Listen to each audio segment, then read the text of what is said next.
Breaking news చూస్తున్నాం. ఇటు దుబాయ్లో మరోసారి యుద్ధ మేఘాలు కమ్ముకున్నాయి. ఇటు దుబాయ్పై ఇరాన్ భీకర దాడులని ప్రారంభించింది. ఇటు 9 బెలిస్టిక్ మిసైల్స్ అలాగే 33 డ్రోన్లతోని దాడి చేస్తుంది. ఇటు దాడిని తిప్పికొట్టినట్లు ఇటు దుబాయ్ ప్రకటించింది. దుబాయ్లోని అబుదాబి అలాగే ఫుజైరా ఈ ఓడరేవుల ప్రాంతాలను టార్గెట్ చేస్తూ ఆ మిసైల్స్ని అలాగే డ్రోన్స్ని సంధించినట్టు తెలుస్తుంది. దానికి సంబంధించిన విజువల్స్ని ప్రస్తుతానికి మనం రైట్ సైడ్ బాక్స్లో చూస్తున్నాం. ఇటు దుబాయ్కి సంబంధించిన పోర్టు ప్రాంతాలన్నింటిలో అంటే ఇటు ఫుజైరా అబుదాబి అక్కడ ఓడరేవులన్నీ కూడా ఖాళీ చేయాలంటూ సివిలియన్స్ అందరూ కూడా ప్లేసెస్ని ఇవాక్యువేట్ చేయాలంటూ ఇటు ఇరాన్ హెచ్చరికలను జారీ చేసింది. భారతీయులందరూ కూడా జాగ్రత్తగా ఉండాలని అలాగే భారత రాయబార కార్యాలయంలో కూడా ప్రస్తుతానికి ఇటు ఇండియన్ ఎంబసీకి కూడా సూచనలు జారీ చేసినట్టు తెలుస్తుంది. ఎప్పుడు ఏం జరుగుతుందో అని ఇటు ప్రాణ భయంతో ఇటు దుబాయ్ వాసులందరూ బ్రతుకుతున్నారు. మరోవైపు ఇటు ఇరాన్లో కర్గ్ ఐలాండ్ లక్ష్యంగా అమెరికా దాడులను నిర్వహించింది. ఇటు కర్గ్ ఐలాండ్ని ఇటు అమెరికా స్ట్రైక్ చేసింది. దానికి సంబంధించి ట్రంప్ కూడా మాట్లాడాడు. కర్గ్ ఐలాండ్లో ఉన్న ఎయిర్ బేస్ని మాత్రమే అక్కడ ఉన్న మిలిటరీ ఎయిర్ బేస్ని మాత్రమే మేము టార్గెట్ చేశాం, ఆయిల్ ఫెసిలిటీలని ఇంకా టార్గెట్ చేయలేదంటూ ఇటు ట్రంప్ చెప్పుకొచ్చే ప్రయత్నం చేశారు. సో మొత్తం మీద ఇరాన్ ఏమంటుంది? ఇరాన్ ప్రస్తుతానికి దుబాయ్ నుంచి ఇటు యునైటెడ్ అరబ్ ఎమిరేట్స్ నుంచే ఆ మిసైల్స్ కర్గ్ ఐలాండ్పై అమెరికా ఏదైతే దాడులు నిర్వహించిందో ఆ దాడులు ఇటు దుబాయ్ అలాగే ఫుజైరా ఈ పరిసర ప్రాంతాల నుంచే ఆ దాడులను నిర్వహించారు అంటూ మొత్తానికైతే ఇప్పుడు దుబాయ్ అబుదాబి అలాగే యునైటెడ్ అరబ్ ఎమిరేట్స్ మొత్తంగా ఈ దేశం పైన ప్రస్తుతానికి ఇటు ఇరాన్ రివెంజ్ తీసుకుంటూ మొత్తం మిసైల్స్ బలిస్టిక్ మిసైల్స్ అలాగే డ్రోన్స్ని బలిస్టిక్ మిసైల్స్తో పాటు డ్రోన్స్ని కూడా వాడినట్టు తెలుస్తుంది. దానికి సంబంధించిన విజువల్స్ని మనం చూస్తున్నాం. ఒక్కసారి ఆ విజువల్స్ని చూసే ప్రయత్నం చేద్దాం.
రైట్, దుబాయ్ ఫైనాన్షియల్ సెంటర్కి సంబంధించిన విజువల్స్ని మనం చూస్తున్నాం. ఇలా హై రైజ్ బిల్డింగ్ని మొత్తానికైతే 9 బలిస్టిక్ మిసైల్స్ అలాగే 33 డ్రోన్స్తోని ఇటు యునైటెడ్ అరబ్ ఎమిరేట్స్ని ఇరాన్ టార్గెట్ చేసింది.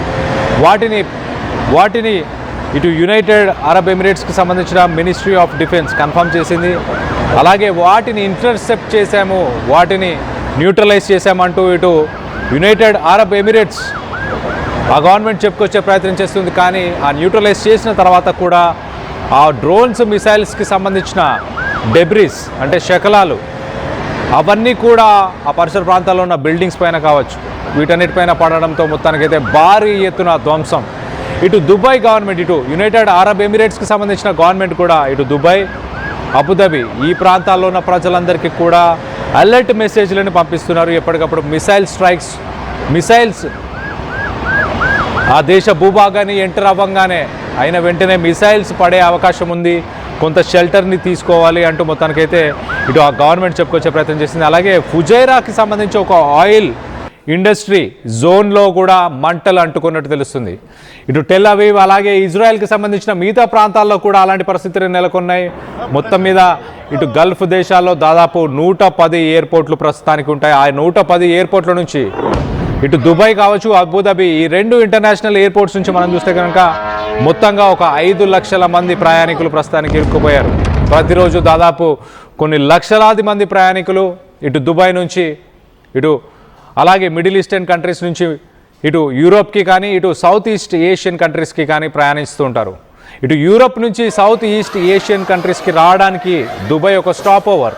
అక్కడి నుంచి ఫ్లైట్స్ బయలుదేరినప్పుడు ఖచ్చితంగా దుబాయ్లో ఆగి రీఫ్యూయల్ చేసుకొని కనెక్టింగ్ ఫ్లైట్స్ కూడా ఉండే అవకాశం ఉంటుంది. అలాంటిది మొత్తానికైతే ఇప్పుడు ఎయిర్పోర్ట్స్ అన్నీ క్లోజ్ అయిపోయాయి.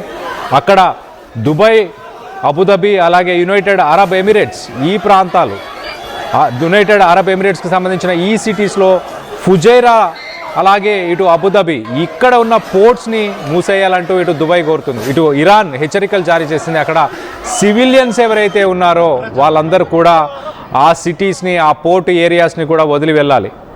ఇటు అమెరికా కర్గ్ ఐలాండ్ పైన చేసిన దాడులకి ప్రతిదాడులుగా ప్రస్తుతానికి ఇటు ఫుజైరా ఆయిల్ రిఫైనరీ, అలాగే ఇటు దుబాయ్పై ఇటు 9 బెలిస్టిక్ మిసైల్స్, అలాగే 33 డ్రోన్స్తోని ఇరాన్ దాడి చేసింది.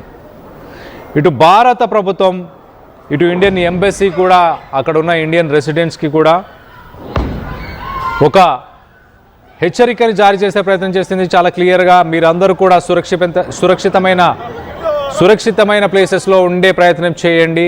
ఫర్దర్గా ఇవాక్యుయేషన్కి సంబంధించి ఇటు యునైటెడ్ అరబ్ ఎమిరేట్స్ దుబాయ్ ప్రభుత్వంతో కూడా చర్చలు జరుపుతున్నట్టు తెలుస్తుంది. మినిస్ట్రీ ఆఫ్ ఎక్స్టర్నల్ అఫైర్స్ తగిన సేఫ్టీ మెజర్స్ని కూడా తీసుకోవాలి అంటూ భారతీయులకు సంబంధించిన ఆస్తులను కూడా కాపాడే ప్రయత్నం చేయండి.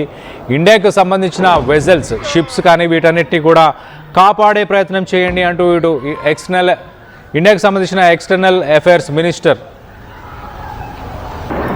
జయశంకర్ కూడా ప్రస్తుతానికి మాట్లాడినట్టు తెలుస్తుంది. ఇరాన్తోని, అలాగే ఇటు అబుదాబి, ఇటు యునైటెడ్ అరబ్ ఎమిరేట్స్తో కూడా చర్చలు జరుపుతున్నట్టు తెలుస్తుంది. మరోపక్కన ఇటు ఇజ్రాయెల్ పైన కూడా భీకర దాడులని, ఇటు ఇరాన్ కర్గ్ ఐలాండ్ని అటాక్ చేసిన తర్వాత ఇటు ఇజ్రాయెల్ పైన కూడా భీకర దాడులను చేసినట్టు తెలుస్తుంది. ఇటు టెల్ అవీవ్కి సంబంధించి ఎయిర్పోర్ట్లో కూడా గందరగోళమైన పరిస్థితులు నెలకొన్నాయి. అక్కడ మనం కింద రైట్ సైడ్ బాక్స్ విజువల్లో చూస్తున్నాము. మనం టెల్ అవీవ్ ఎయిర్పోర్ట్లో, అంటే ఇజ్రాయెల్కి సంబంధించిన సిటీలోని ఈ ఎయిర్పోర్ట్లో కూడా ప్రస్తుతానికి ఉద్రిక్త పరిస్థితులు నెలకొన్నాయి.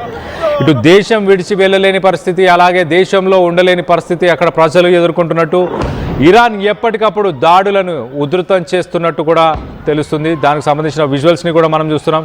సో ఓవరాల్గా ఇటు ఇరాన్ డే 16కి సంబంధించి దాడులు, ఇటు కర్గ్ ఐలాండ్ పైన అమెరికా దాడి చేయడంతో ఇటు రివెంజ్గా ఇటు ఇరాన్, అబుదాబి, దుబాయ్ ఇలాంటి పరిసర ప్రాంతాల్లో ఎయిర్పోర్ట్స్, అక్కడున్న ఓడరేవులు, సీ పోర్ట్స్ కావచ్చు, వీటన్నిటిని కూడా టార్గెట్ చేసిన విజువల్స్ని మనం చూస్తున్నాం. ఒకసారి ఆ విజువల్స్ చూసే ప్రయత్నం చేద్దాం. ఇటు టెల్ అవీవ్, అలాగే ఇటు దుబాయ్కి సంబంధించి, ఇటు అబుదాబికి సంబంధించి, అలాంటి అబుదాబిలో కూడా ఇటు ఇరాన్ చేసిన దాడులను ఒక్కసారి అక్కడ ఎలాంటి పరిస్థితులు నెలకొన్నాయో ఒక్కసారి వాటిని చూసే ప్రయత్నం చేద్దాం.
జై గోవింద.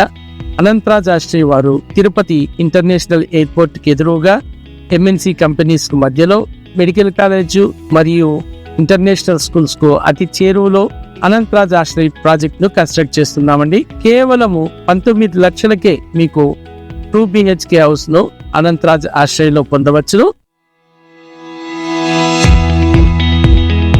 చిన్న చిన్న ఆనందాలు 35 ఏళ్లుగా నా జీవితంలో లేవు. 35 ఏళ్లుగా నేను డైపర్లలో బ్రతికాను. 6 సెంటీమీటర్ల ఫిస్టులా నా మూత్రాశయంలో లీక్ కారణమైంది. ఎవరూ నాకు సహాయం చేయలేకపోయారు. AINUలో వైద్యులను కలిసే వరకు. అక్కడ వారు రోబోటిక్ శస్త్రచికిత్సతో నాకు పరిష్కారం ఇచ్చారు. వారు నా ఆత్మవిశ్వాసాన్ని కూడా తిరిగిచ్చారు. Precision Care makes it possible. The Center for Robotic Surgery at AINU.